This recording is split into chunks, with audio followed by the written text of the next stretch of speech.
Welcome to New Possibilities. I speak truth to power without fear. So we're going to get started in a couple of minutes. I'm going to give people time to tune in.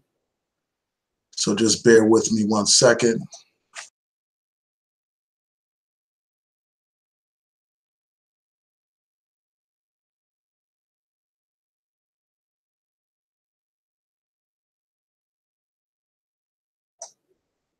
Yeah, so we're going to get started in a couple of minutes. Peace to Big Game, Orenthal James. Just want to give people a couple of minutes to tune in before I get started. Peace to Ledford Thomas.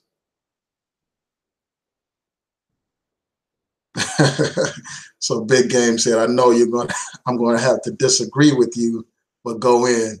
Shout out to Cali Guy. What's good? Yeah, we're going to get started right away. So let me share my screen before I get started. I want to show you this tweet that Tariq Nasheed put up that really kind of generated this whole discussion. He put up a series of tweets talking about how he's not going to vote and benign neglect and all this kind of stuff. And I think this was what Roland Martin was responding to when he did that video about those fake conscious Negroes, basically talking about how you shouldn't follow them, if they're telling you not to vote. So for those of you who haven't seen Roland Martin's commentary, when I get a chance, I'm going to post that in the description box. Also, this particular video is primarily a response to Tariq Nasheed's video where he's basically going in on Roland Martin. So I want to provide my thoughts about that. So first, let me share my screen. As you see here, Tariq Nasheed put up this particular tweet right here. He said, I didn't vote because of the benign neglect policy imposed on Native Black Americans. Our families are being legally executed by race soldiers, and none of the politicians are offering to help or protection for us. They're not providing any of that for us. Then he goes on to talk about how they offer specific tangibles to immigrants and LGBT. So he put out this tweet and then a whole series of other tweets. If you go to my video, this video right here where I talk about how Roland Martin is right about these fake conscious Negroes, you'll see that I have a series of tweets that he did, and I'm going to show a couple more of them where he's talking about voting. And he's talking about how he hasn't seen one tangible benefit that African Americans will receive from voting. And he goes on about that. I'm going to show one other tweet, a couple of other tweets before I continue my commentary, just to give you all some context. Because some people were trying to suggest that he's not against voting, that he's, all for voting on the state level. Hold on 1 second. Just bear with me a second.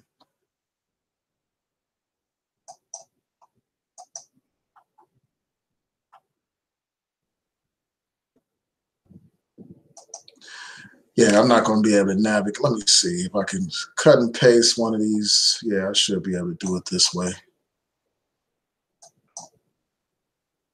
Just bear with me a second.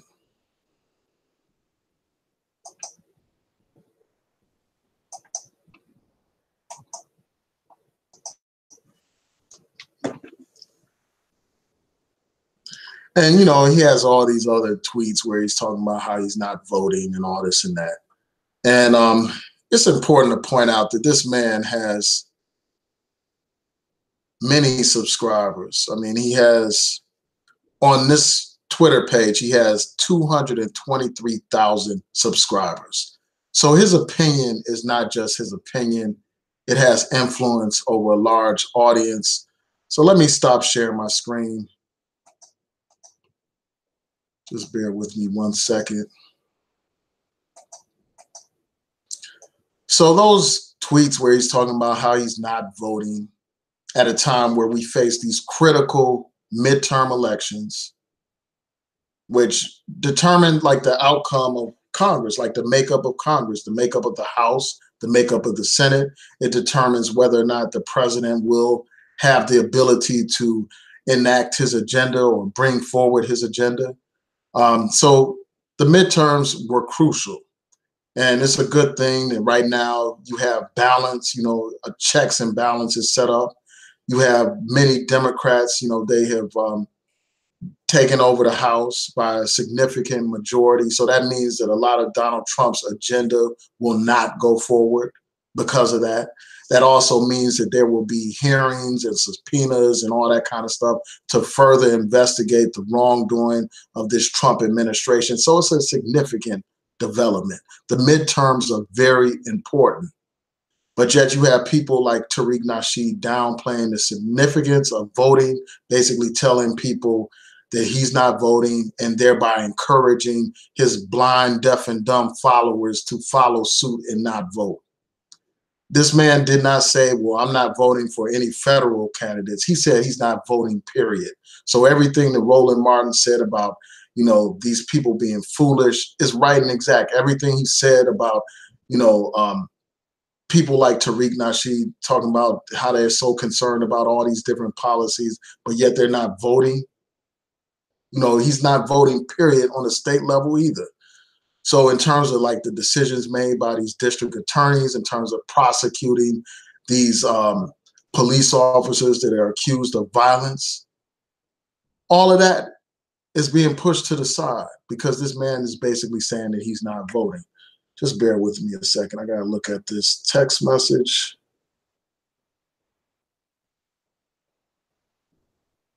Okay. Oh, wow. Okay. All right. Sorry about that, y'all. Yeah, so basically, this guy is talking about like he's not voting, period. Despite like people trying to make it seem like, oh, he's all for state elections and stuff like that. And he has said things in the past about state elections and all that kind of stuff. But the fact of the matter is, this man said that he was not voting, period. So therefore, he wasn't voting for the district attorney, not voting for local judges, not voting for important referendum on the local level and all that kind of stuff, not voting for a city council, not voting for a governor or his House of Representatives or the U.S. Senator, not voting, period. So, I mean, I can understand why somebody like Roland Martin would be outraged, because this is a man that has influence over a large population, a large group of gullible, uninformed, uneducated people who will just follow him in any direction that he goes. Even if he goes off a cliff, they'll follow him. So, that's what started this whole debate. That's why there's been this back and forth between Roland Martin and Tariq Nasheed, just to give you all some context. Now, one thing that he said is, he talked about how he's not voting, and he's complained about how Black people are basically being exploited so that people can be elected, and our needs are not being addressed by any of these politicians. First of all, it's the Black community's responsibility to ensure that our needs are being addressed. We can't sit around and wait for some politician to get around to addressing our issues. We can't sit around and just wait for some politician to find it in the goodness of their heart to address our issues. That's not how politics works. The idea that we can just sit out an election and say, well, we're not going to vote until you guys address our issue. Your issue will never be addressed because when you don't vote, you don't count. You become irrelevant to these politicians. They only go to communities that actually vote. Those are the communities that they go to find out what they want, to find out what their demands are and stuff like that. If you don't vote, you don't count. They don't have any reason to even address you if you don't vote. So that's something that, people like him don't understand. All these other groups of people, they don't sit around and say, well, I'm not voting until these people address my issues. Instead, what they do is they put together an agenda and they present it to these politicians and demand that these politicians adhere to it. And if the politicians don't, they vote them out. They get alternative candidates to run against politicians that don't support their agenda. That's how they handle it. They don't take a passive, aggressive, weak type of posture where you basically want to sit on the sidelines until somebody comes and approaches you. That's a weak posture. That's a punkified position to take. That's not how you move if you want to affect real change in your community. And, one thing that, he talked about is like how he basically wanted to know, like, what do Black people get out of voting? What's in it for Black people? And he's claimed that there were no answers to that question. I mean, there are countless answers to the question of what is in it for Black people. I mean, all you have to do is look at your schools. That's what's in it for Black people. Look at the crime in your community. Fighting crime is in it for Black people. Look at the economic opportunities that we have or don't have.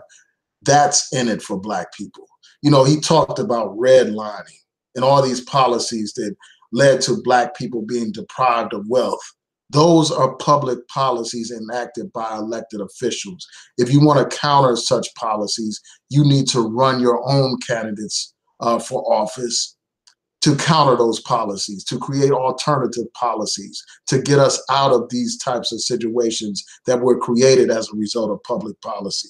That's what you have to do. In terms of what's in it for Black people, our opportunity to higher education is in it. When you deal with the appointment of judges being appointed by this president, judges on the federal level, on the district court level, on the appellate court level, and on the Supreme Court level. Those judges are making all kinds of decisions that impact our lives. That's what's in it for Black people. Affirmative action is in it for Black people. Our right to vote is in it.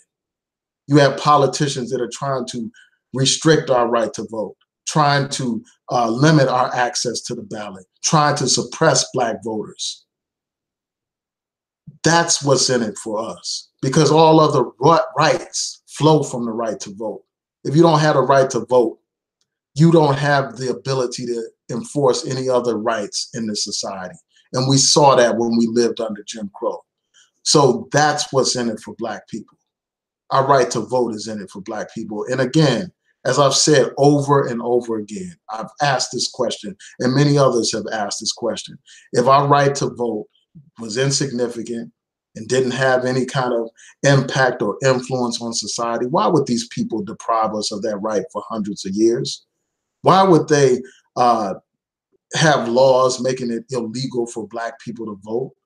Why would they terrorize Black people for trying to exercise their right to vote if our vote didn't matter? If our vote didn't matter, why would they have the poll taxes, literacy tests, and all that kind of stuff if our vote didn't matter? If our vote didn't matter, why did they gut the Voting Rights Act? And why are they continuing to try to suppress Black votes with voter ID requirements, with cutbacks on early voting, with the elimination of out-of-precinct voting, with proof of citizenship requirements and other type of restrictions designed to suppress Black votes? If our votes didn't matter, they wouldn't even do that. They would give away votes like candy if our vote meant nothing. So that's what's in it for Black people. Our voting rights are in it. When we look at crime in our community, that's what's in it for us. Politicians determine what kind of police department we have. They hire the chief of police. In cities like Baltimore, the mayor appoints the chief of police. And the chief of police helps direct the policies within the police department. You can't complain about race soldiers if you're not voting. The only way to address race soldiers is to have a mayor that appoints the right kind of police chief. The only way to address that is to have a district attorney that is courageous enough to bring lawsuits against these rogue police that kill our people. That's what's in it for Black people. All of these things are in it for Black people. People have called for the need to address the problem of racial profiling in this country. There are organizations that put forth, you know, propose legislation like the End Racial Profiling Act. That's how you address it. You have to pass laws to address these problems. And the only way you pass progressive laws is by electing progressive candidates. That's what's in it for Black people. You know, this man complained about Roland Martin bringing up the issue of criminal justice reform. I mean, why would you complain about that if you're supposed to be so concerned about the Black community? Criminal justice reform is crucial. That's what's in it for Black people. The problem of mass incarceration is in it for Black people, you know, in terms of this election, these elections that go on. It was public policy that led to the problem of mass incarceration. Public policies, again, like the war on drugs, you know, like the crime bill and all that stuff, fed the problem of mass incarceration. You can't downplay the issue of mass incarceration, especially when your first Hidden Colors series featured Michelle Alexander, the author of the book, The New Jim Crow. You understand how important this issue of mass incarceration is to the Black community. So why downplay it? That's something that's in it for Black people. And the list goes on and on. Basic things like health care is in it for Black people.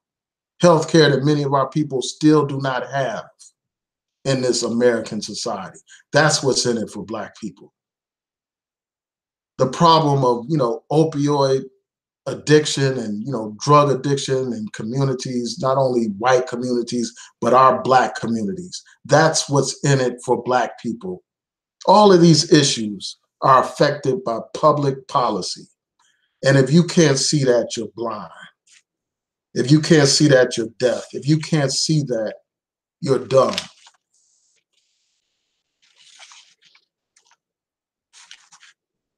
So there's a few other points that I want to address. And then, like, he raised this issue of trickle down policies and stuff like that, basically saying that there's certain policies that are not specific to Black people, and then there's some kind of benefit that trickles down to Black people, and he was basically dismissing that as not being adequate. Well, the fact of the matter is, many policies that are beneficial to us aren't just confined to us, they benefit other groups of people as well. There's nothing wrong with that. You know, as long as we benefit, that's what matters. You know, if you have a policy, like one of the policies that the Obama administration put out there, you know, a policy of no longer strictly enforcing mandatory minimums for nonviolent drug offenders, that kind of policy affects our lives. That affects our lives. And, you know, that's something that affects a disproportionately large number of African Americans compared to other groups of people. Although a particular policy like that doesn't say it's reserved for Black people only, it benefits Black people disproportionately compared to others, since that war on drugs targeted the Black community. This is common sense. You know, just like the policies that Obama implemented to save the economy, to deal with unemployment, those policies benefited the Black community. There's an article in Forbes magazine, and when I get a chance, I'll post a link in the description box. It talks about how the record low unemployment rate that we have today is a result of policies imposed by Barack Obama. So even though a policy seems to be broad, these broad policies have a powerful impact on our community. And you shouldn't dismiss an idea simply because it benefits others as well. So that's a point that I had to make. And then, you know, he keeps bringing up this point about a Black agenda. A Black agenda this, a Black agenda that. But this man, instead of presenting a Black agenda to these politicians, instead of organizing around creating a Black agenda, all this man does is says he's not going to vote. To me, that's irresponsible. That's not what leaders do. Leaders are supposed to lead. If you are not satisfied with the political agendas put forth by other Black organizations, then create your own. But this man has not created any kind of real agenda. You know, he only mentioned a brief agenda in response to Roland Martin's criticism.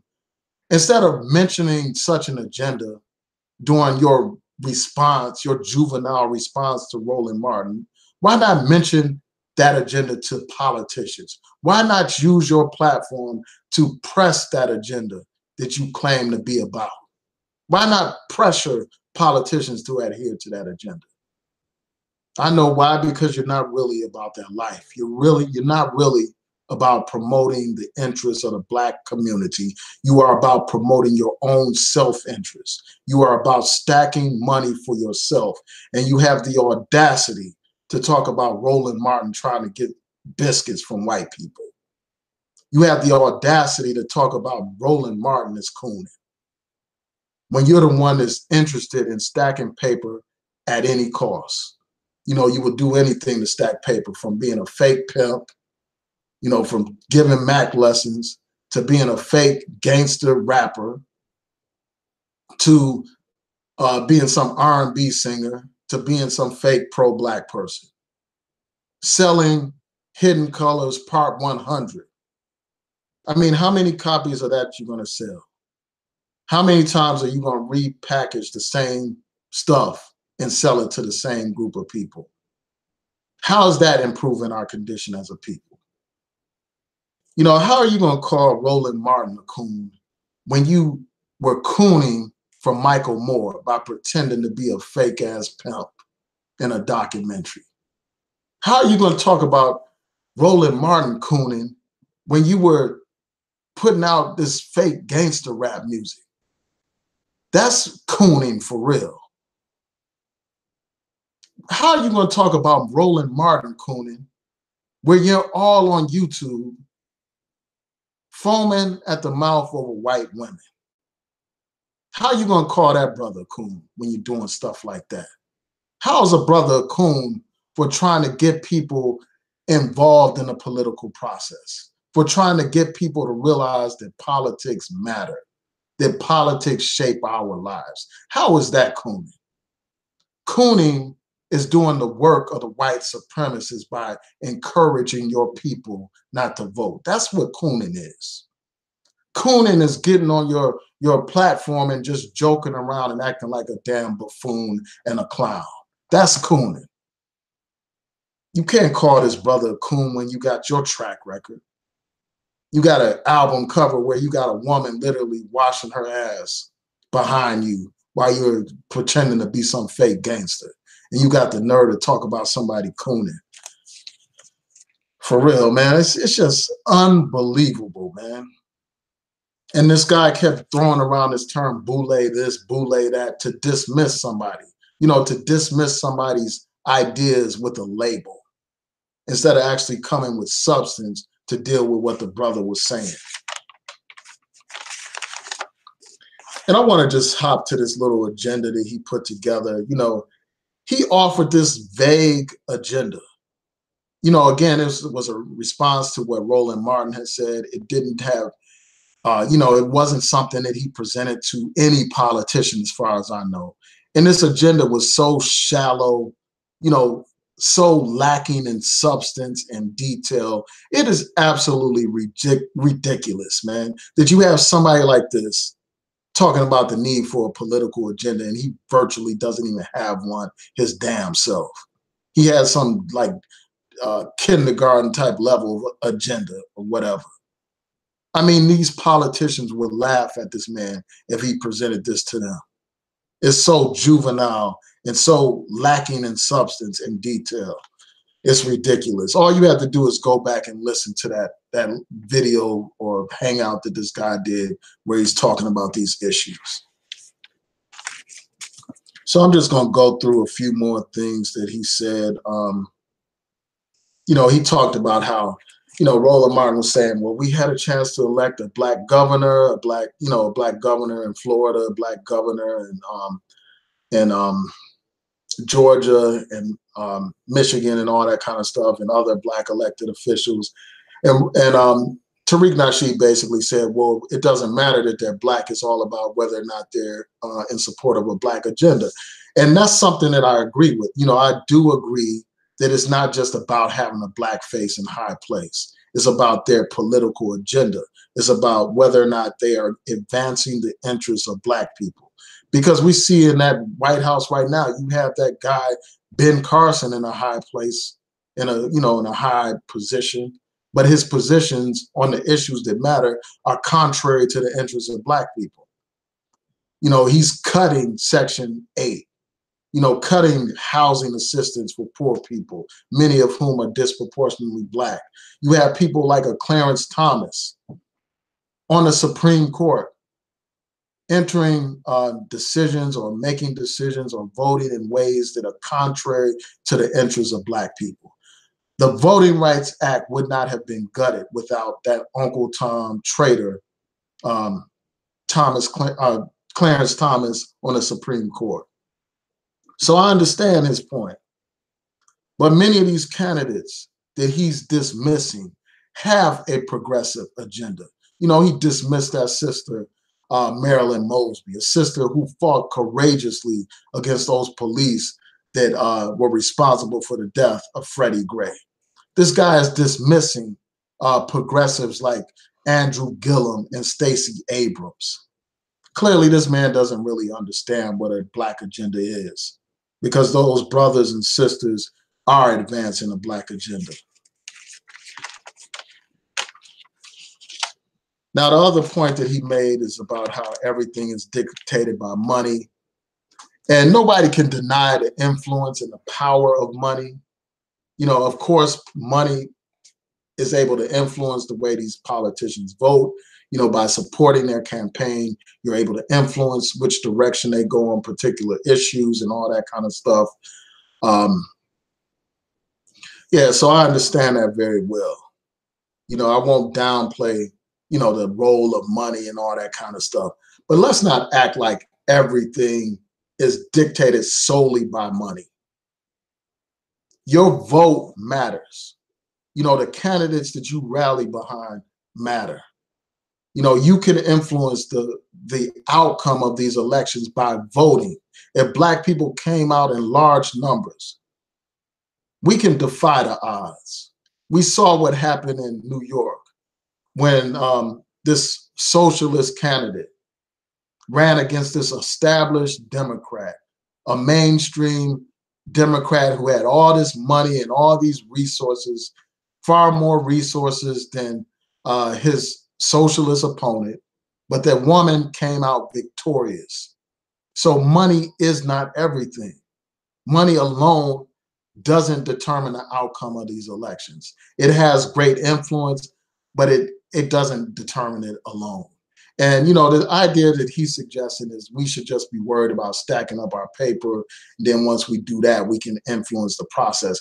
We can do things simultaneously. We can deal with trying to build black businesses while at the same time we fight and, you know, vote, participate in the electoral process. There's nothing that can prevent us, you know, that can stop us from doing both at the same time.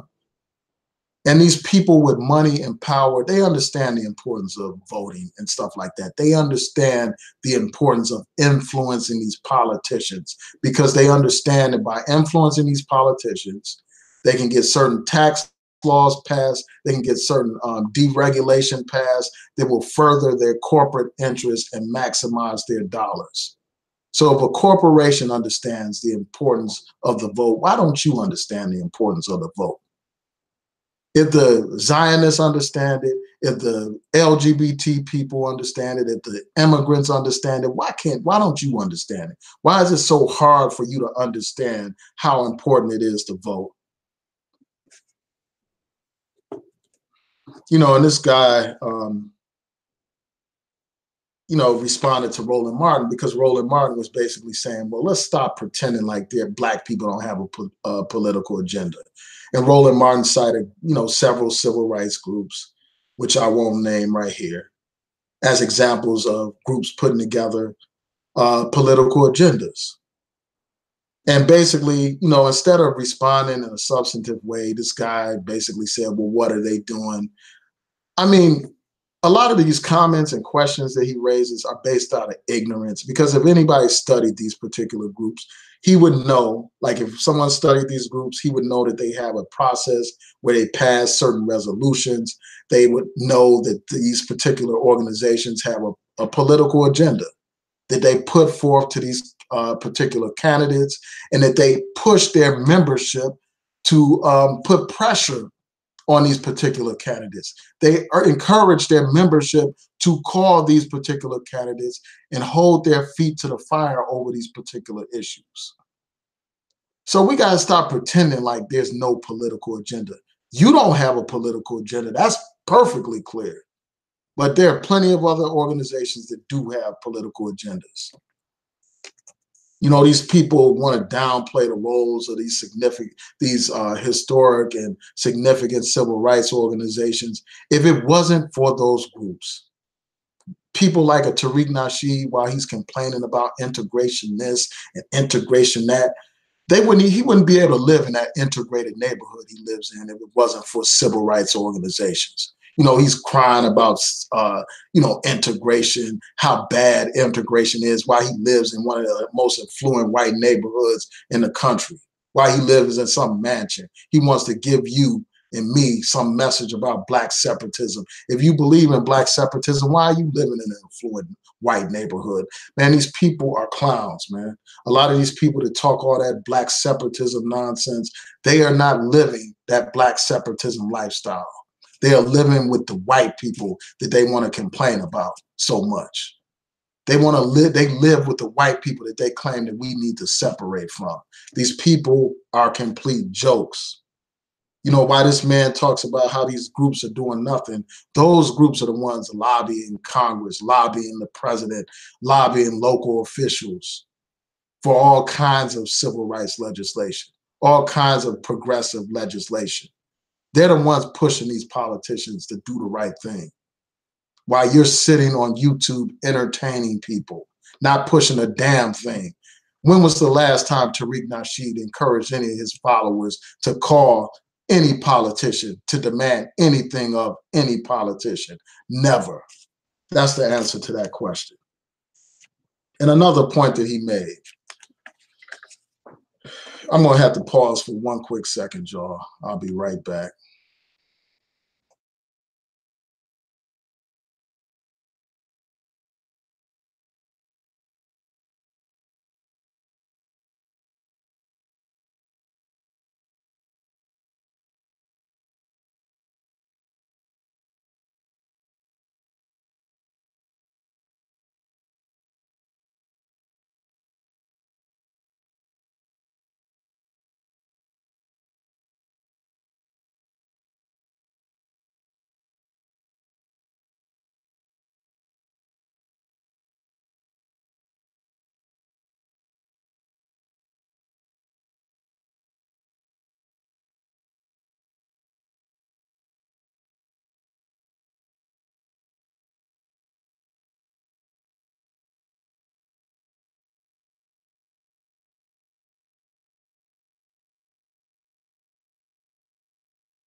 All right, I'm back. I'm sorry about that. But let me keep it moving real quick.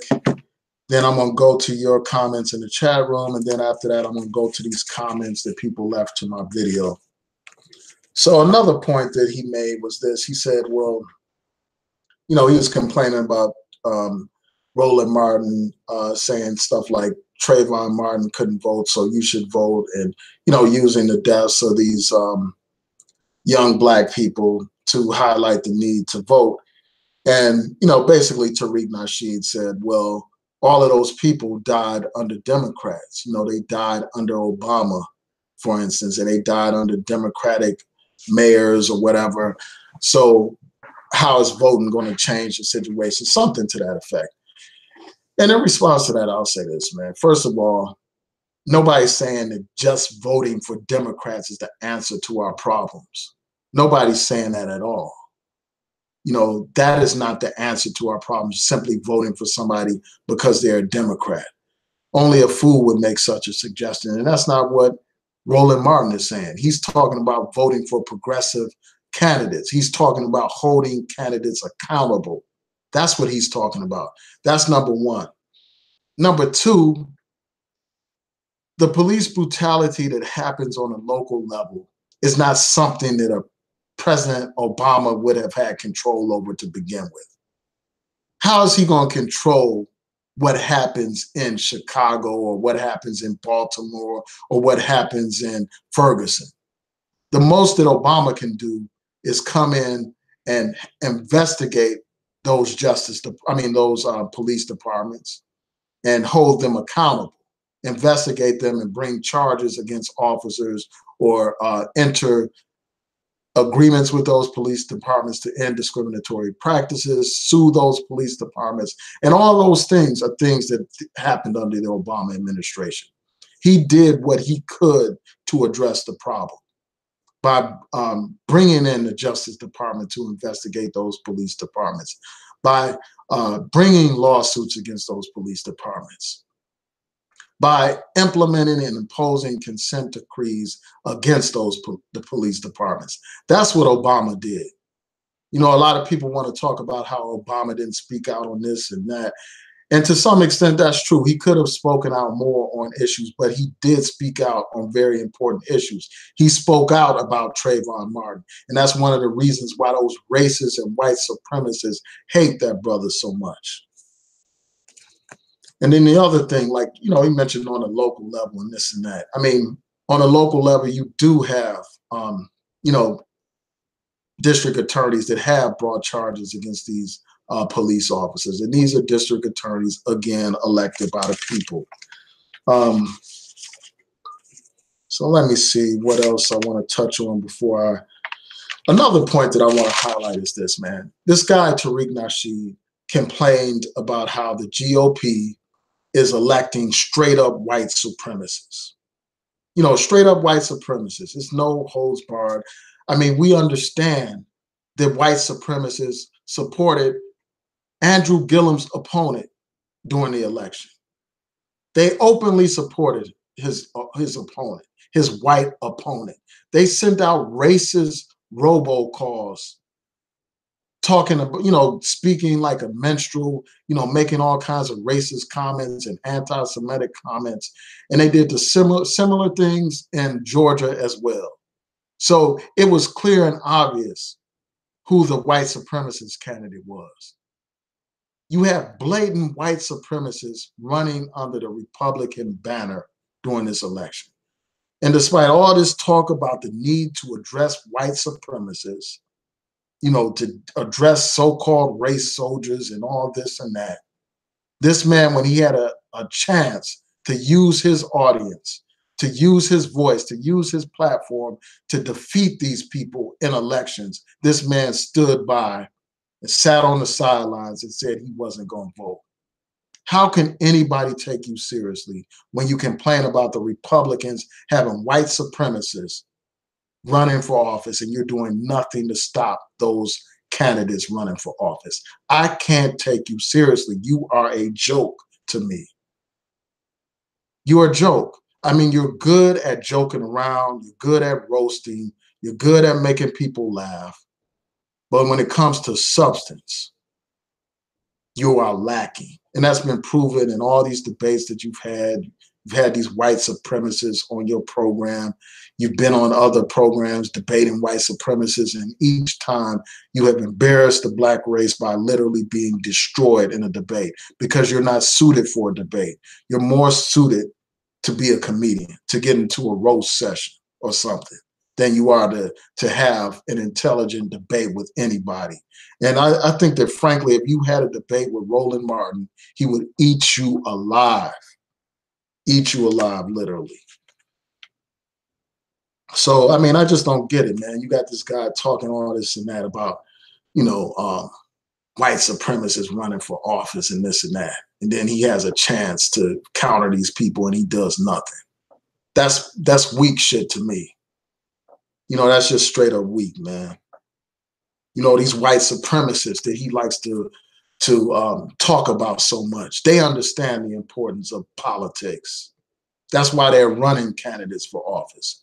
That's why they have one of their own in that White House influencing that president. They understand the importance of politics. They have applied pressure on President Trump to such a degree. They have such influence over this man that he is using their talking points. They understand the importance of politics, but these people, these fake conscious Negroes, don't have a clue. And that's why these white supremacists are running circles around these people. And then he kept trying to suggest that somehow Roland Martin is some kind of sellout. Roland Martin is in it for self-interest or to get some kind of job or this or that, without providing a shred of evidence to back up any of that BS. But people just run with it. You got all these parrots on here, these Tariq Nasheed puppets that don't know how to think for themselves, don't have any critical thinking skills, any kind of a capability of analyzing anything. All these dummies do is say what their master makes them say, basically. These people literally have Tariq Nasheed's hand up their ass, moving their lips, talking for them. You know, these people blindly parrot what this man says. And I can't respect that. I can't respect people that don't think for themselves. You know, these people repeat his catchphrases without thinking. These people are a complete joke, man. These people that follow him. And maybe it is better to have these kind of people not vote since they are so uninformed, you know, so clueless, so uneducated. You know, these people talk about these politicians aren't doing X, Y, and Z, but they don't even bother to research these politicians at all. All right, so I'm going to go to your comments real quick. Man, there's a lot of comments. I may not be able to get to them all real quick. Hold on one second, y'all. I see there's a lot of Tariq Nasheed people in here. Got the nerve to say a black one. I skimmed by one of these comments. Then you got this guy. I'm not going to even say his name. One of these people that has this, you know, this guy has this avatar that's a symbol of Michael Jordan's jersey or whatever. I'm not going to mention his name because he don't deserve any shine like that. But this dude is a Tariq Nasheed dick rider, you know, a Tariq Nasheed fanboy and stuff like that. This clown does not even belong over here. He belongs in that ghetto sector of YouTube that's all about trash, you know, that's all about gossip, that's all about fuck shit. That's where you belong. You don't belong over here where we're having intelligent conversation about things that actually matter. I have more respect for people that hold views that are adverse to mine or contrary to mine, you know, as long as they come with intelligence, as long as they present arguments and they, you know, deal with substance. I have more respect for them than I have for trolls like you, a bitch ass troll that never shows your face. You know, one of these petty ass Negroes that's caught up in that ghetto activity over there in that ghetto sector over there. Be gone. You are going to be banned from my channel. You're not even worthy of my time or my energy.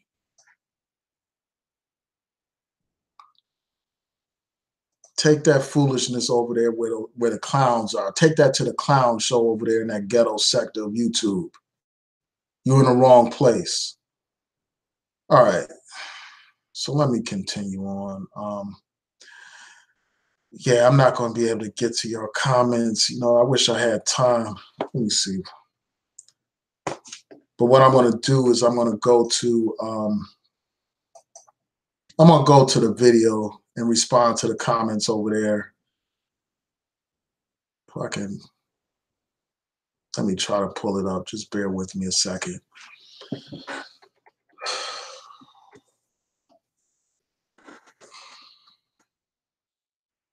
Just bear with me 1 second.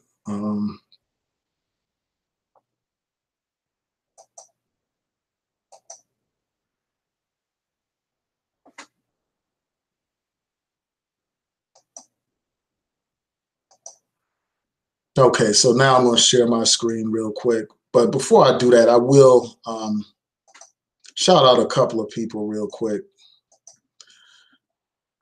Man, I wish I had time, but I don't have time right now. Shout out to B for making your donation. I truly appreciate it. Let's see. Let me make sure I get your name. That's what your avatar says. Just bear with me a second. And some comments are automatically hidden. When I get a chance, I'll try to restore those comments. Just bear with me a second. Shout out to Bless One for your donation. I appreciate it. Yeah, so it may automatically be blocking those comments, Bless One. That may be part of the reason why people aren't seeing it. So I'm about to go through here and show the comments so that people can see them. I'm going to have to go back and read these comments later. But I just saw a Cali guy's comment up here where he talked about blaming Mexicans, how they blame Mexicans. And, you know, this thing that reminded me of a point that I wanted to make real quick, and that deals with coalitions. You know, this guy dismissed the idea of Black people working with immigrants or other groups of people and all this and that. You know, those kind of statements just reflect the fact that this man has never organized any type of political movement. Black people make up 13% of the US population. 13%. If we want to have an impact on electoral politics, if we want to influence these politicians and influence public policies, we need to work in coalitions. And those coalitions have to be based on equality and justice. They can't be a servant master type of relationship. They have to be based on equality. So I understand the point that people make about like these coalitions exploiting the Black community and all that kind of stuff. I get that.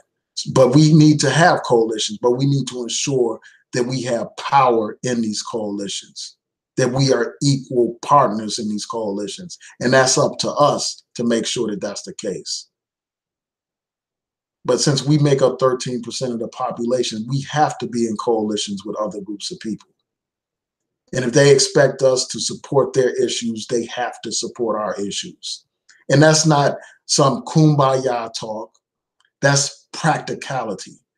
You know, that's being pragmatic and intelligent. You know, even powerful countries like the US of A, United States of America, the USA, have allies that they work with to advance their worldwide agenda. So it only makes sense for us to have allies. It's only intelligent. So that's one point that I had to address. I'm going to go through and show your comments real quick. I'm going to have to look at these comments on the playback because I just don't have time to go through all of them right now. But I'm going to go through right now and just show the comments that are hidden, as many as of them I can. All right, so that's some right there. But I wanted to go through some of these comments over here to this video that I did. So I'm going to share my screen real quick. Try to hit as many of these as I can before I have to sign off.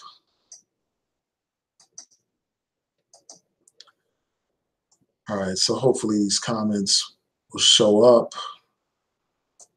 I want to sort them by most recent.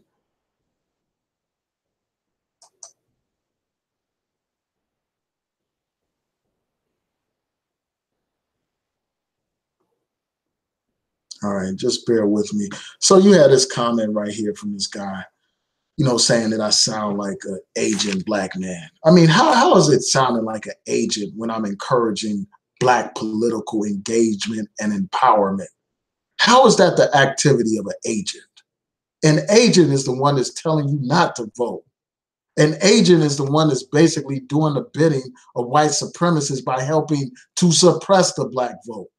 But yet this person, this troll, has the nerve to call me an agent. All I can do is shake my head at that kind of stupidity, man.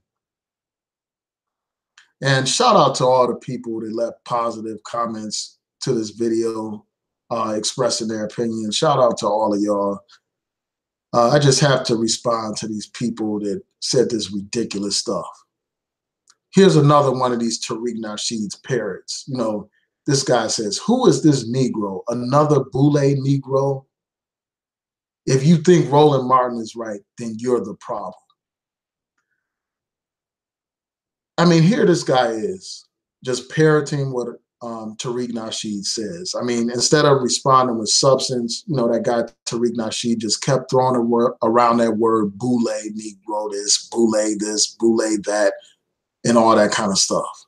That doesn't address the substance of anything that's been raised. That's the coward's way out. That's the intellectually deficient person's way out of a situation, by simply throwing around labels. Talking about I'm a Boule Negro and I don't even belong to any fraternity or sorority. I mean, obviously I don't belong to a sorority. I don't belong to any fraternity or secret society or any of that stuff. So how am I a Boule? Just because I'm an educated black man? Just because I encourage black people to exercise the right that our ancestors fought and died for?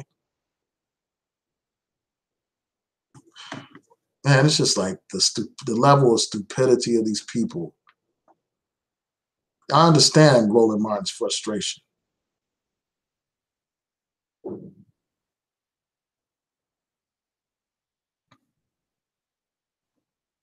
And then you have all these people that leave all these general comments like, "You're wrong, Tariq Nasheed's right," without even providing any kind of arguments at all, without stating any kind of real positions, without rebutting a single point that I've raised. That's just how juvenile these people are, man. That's just how low on the intellectual totem pole these people are, man. As this person said, most of Tariq Nasheed's fans have low IQ. That sums it up. That about sums it up, man. They're going to take on this guy as their leader, some pimp, wannabe pimp, somebody that paraded around with white women that wants to lecture you and me about black power. I mean, get the hell out of here with that nonsense, man.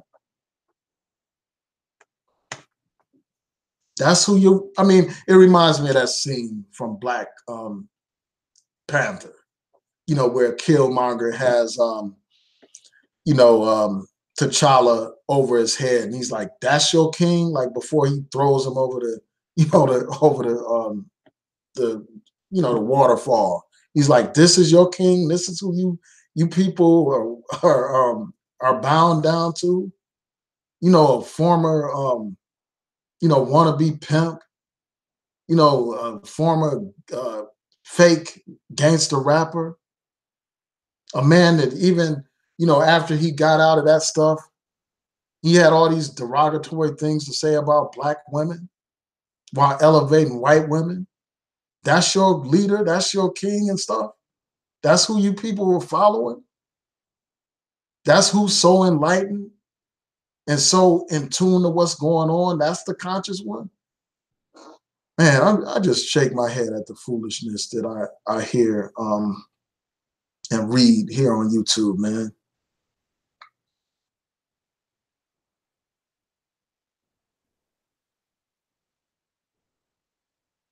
Yeah, so I mean, this person is saying what I've already addressed, this whole thing about how under Obama, the highest number of unarmed black men were killed by police.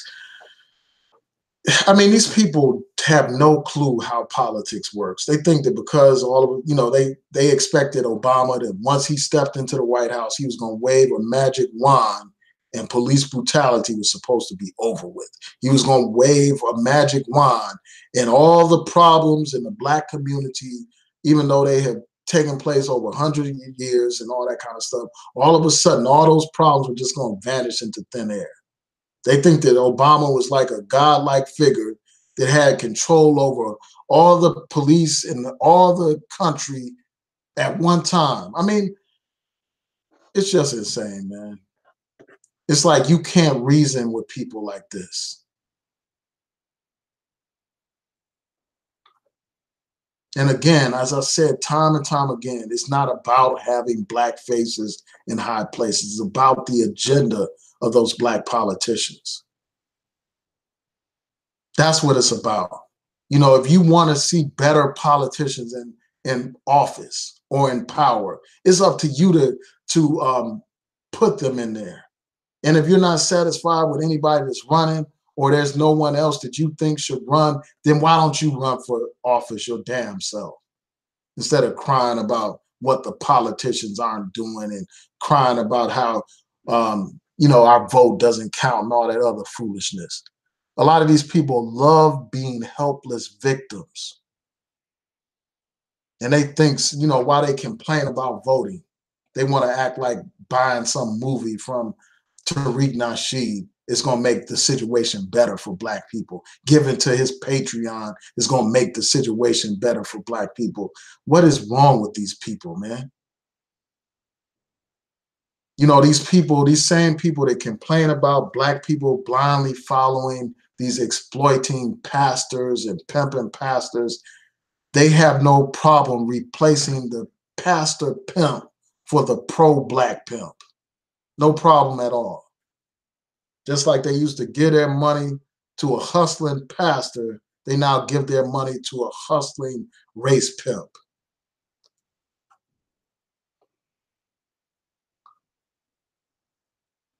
So I'm going to try to hit a few more of these comments before I sign out. Hold on for 1 second. I got to check this message that I received.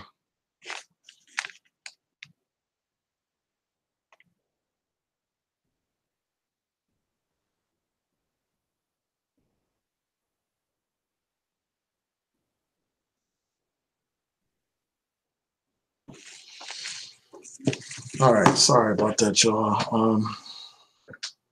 I'm going to try to see if I have time to get to your comments in the chat room. I may have time.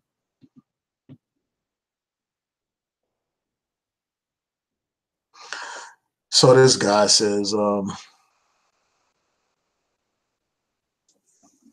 Roland's dead wrong. Tariq Nasheed and Boyce are right on point. Senseless to cast an empty vote.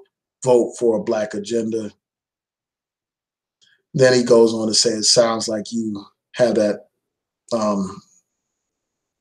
NAACP crumb acceptance agenda.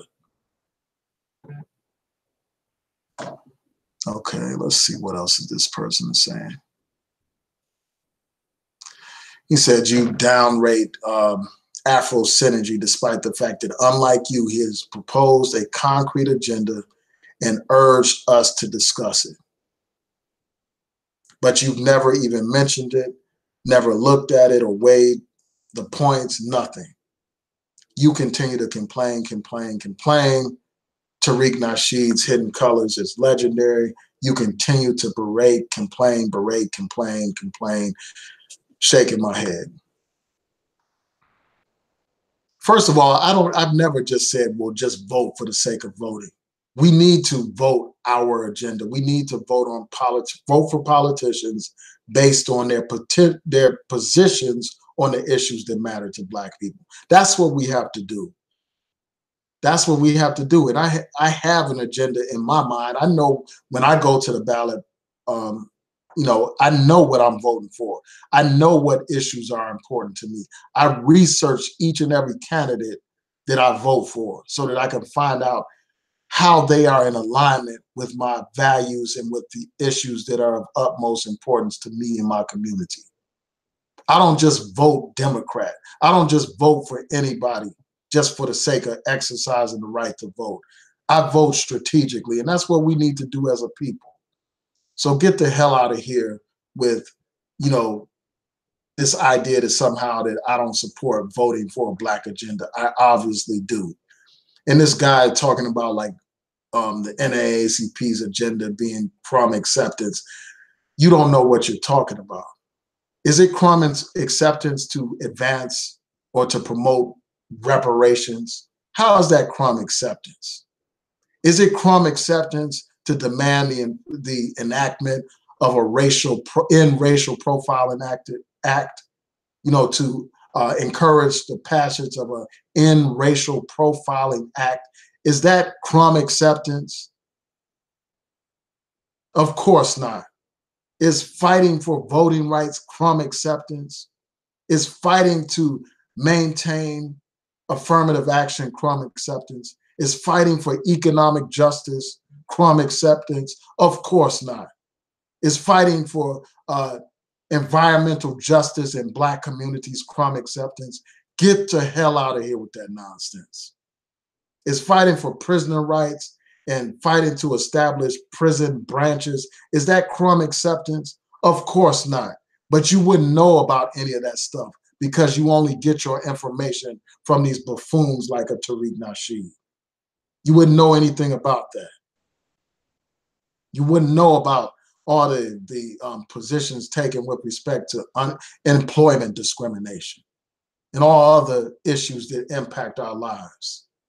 You know, mass incarceration, all the positions taken on that, all the lobbying in support of the Black community. You don't know anything about that.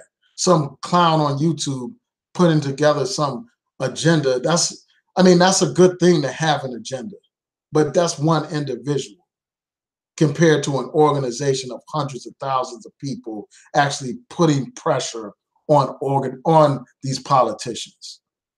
You know, by having members in those communities contact those politicians and urge them to pass certain laws. That can't, any little YouTube personality that you're talking about can't compare to that. You got the nerve to talk about somebody downgrading this guy Afro Synergy.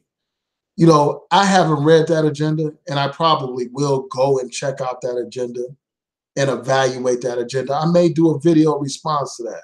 I may look at that agenda, evaluate it, and discuss it. So on that point, I don't have any problem with that. I don't have any problem looking at the man's agenda.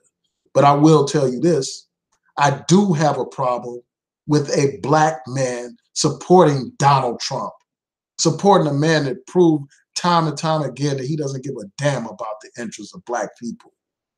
A man that has a long track record of racism against Black people. I have a problem with any Black man supporting such a man. And I will call that out every time. How are you going to go from being some so-called Black separatist to becoming a damn coon for Donald Trump? How do you explain that stuff? How do you explain somebody that's supposed to be so harsh against white supremacy running with these anti-immigrant white supremacist talking points? How do you explain that? And you got the nerve to criticize me for calling this guy out, for cooning for Trump. You know, this Tariq Nasheed and all these other fake pro-Black people on here, you know, had this strong anti-immigrant stance, not realizing that these fools are doing nothing but embracing white supremacist agenda. That's all they're doing. Just bear with me 1 second. Yes. Hold on 1 second.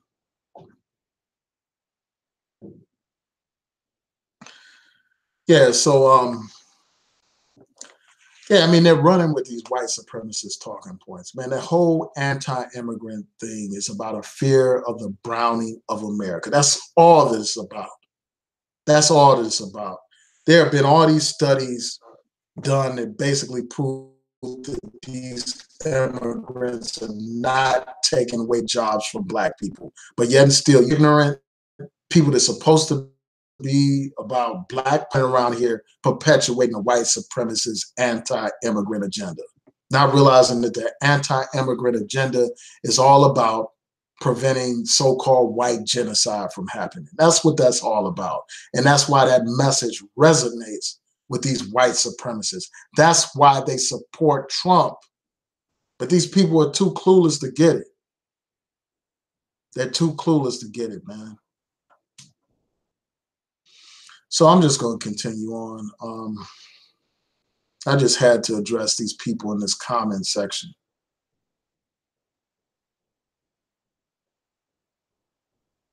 Now, obviously, it's important to have economic power. I mean, you can influence politicians that way, as I said before. But votes matter as well. I mean, if our vote didn't matter, these people wouldn't be coming to the black community. Even these disingenuous politicians, they wouldn't be going to these black churches if they didn't know the impact of the black vote. If they didn't know, if our vote had no value, they wouldn't even be going out of their way to try to pander to the black community. They wouldn't be doing that. So we need to quit playing ourselves short and quit having this victim and helpless mentality. That's what too many of us have. We had this helpless mentality, woe is me mentality, instead of seizing the power that we do have. You have places around the world where people do not have the right to vote, where people can't even, vote for anything. Their leadership is determined for them. They don't have certain rights that we have in this country. And here we are whining and crying about and pretending like we're so helpless when we had the power to determine who's our mayor. We have the power to determine who's our city council. We have the power to determine who these different elected officials are. But instead of that, you got these pro-black people on here, these fakers that want to act like they're so helpless. They want to have a woe is me mentality and say, well, we can't do anything until we get this economic power and stuff, which is silly, man. We can fight for, we can strive to build economically while we still participate in the political process. Economics alone can't save us from this condition that we face. Economics alone can't protect us, as we saw with Black Wall Street, as we saw with Rosewood, as we saw with many black communities that were burned to the ground by these white supremacists. If you don't have political power, you don't have the means to protect your finances, to protect your wealth. You just don't.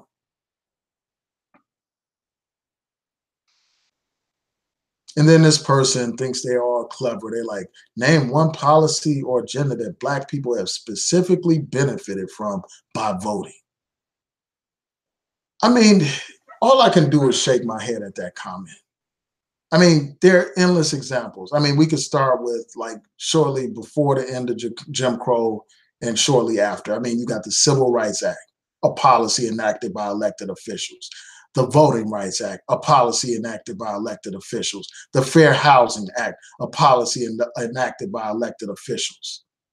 You have recent acts like the Fair Sentencing Act enacted under the Obama administration to deal with the sentencing disparity between crack and powder cocaine. Other policies include the Brothers Keeper program under Obama, an elected official, a program designed to help inner city youth, black youth in particular.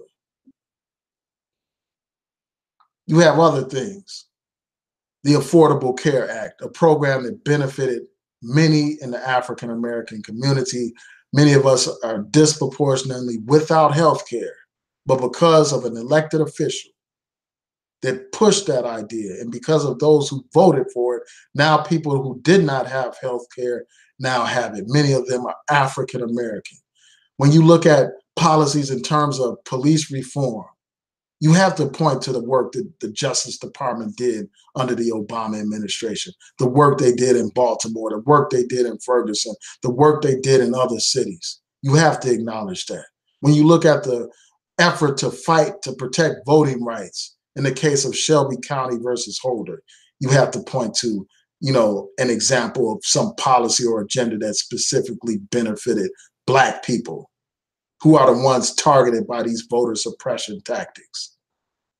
When you look at the Obama administration going into court, fighting and supporting, the fight to protect affirmative action in the Fisher versus the University of Texas at Austin case.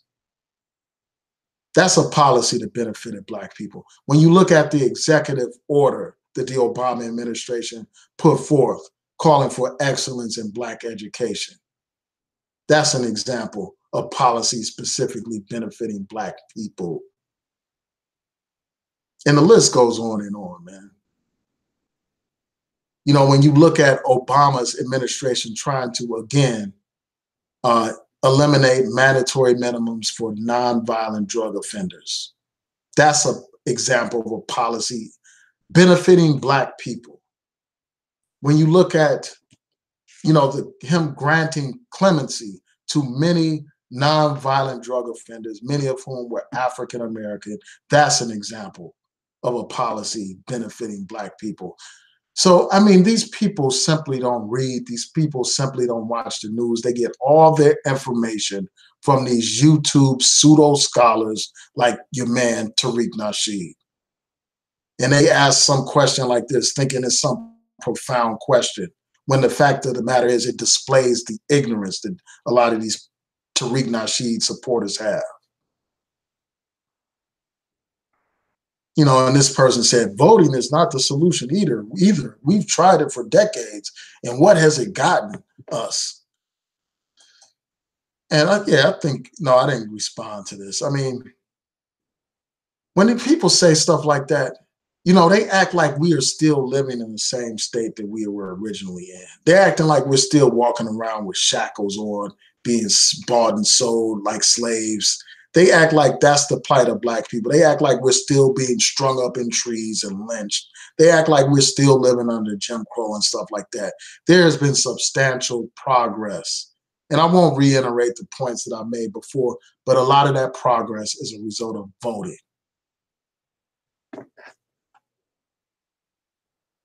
And then you had this person, and he said the same thing over and over again. And I cited some of these examples that I just recited to y'all. Another thing that I would add to what policies have done for Black people is Obama reducing the Black unemployment rate. I mentioned a study that was done, or a report from Forbes magazine that outlines how it was because of the work of Obama that the unemployment rate has gone down. So and you see this list right here, and I talked about a lot of these things just now. But it's like these people just don't get it, man. They don't read, they don't educate themselves. All they do is rely on, these YouTube buffoons for information.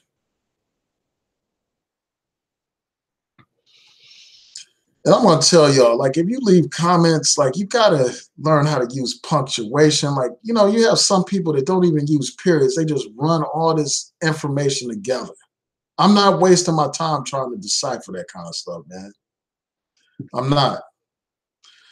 All right, so let me see. Shout out to Cali Guy again. Shout out to Nikki Justice on the run. All right, I think I touched on enough of those ridiculous comments. Let me stop sharing my screen real quick and do some quick shout outs before I sign off, because unfortunately I just don't have the time to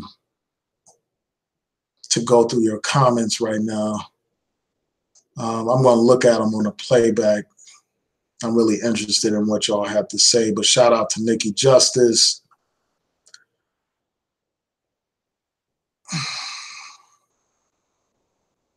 Shout out to BB.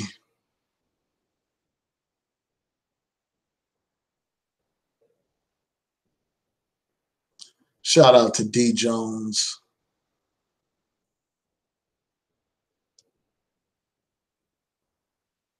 Shout out to Antron Bailey.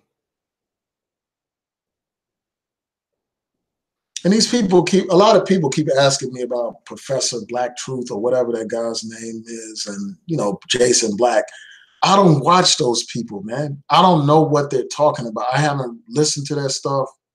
I don't watch their videos, so I can't really speak on them.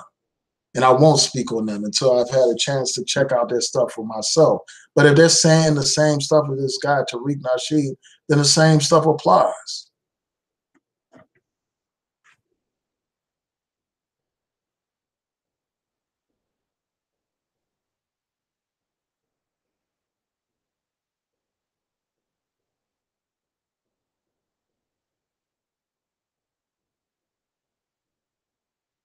All right.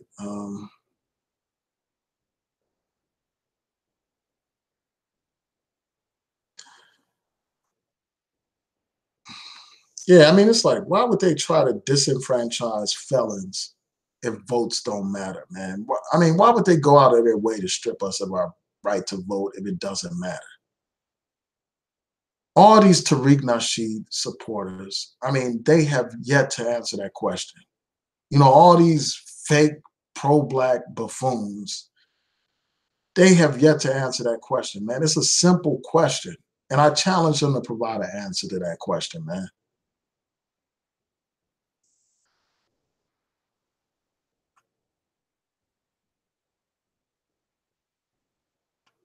Yeah, I want to thank y'all for your support, man. But I have to sign out. I'm going to have to look at your comments on the playback. In the next hangout, I'm probably just going to open it up, do a live discussion, allow some people in here. But I got to be careful how I do it, because I don't want any old random troll to be able to hop on here. So with that, I'm going to say peace and blessings to y'all. Please rate, comment, and subscribe. Get the likes up. Hit that notification bell so that you'll know when I post my content. Again, I want to thank y'all for tuning in. Good night.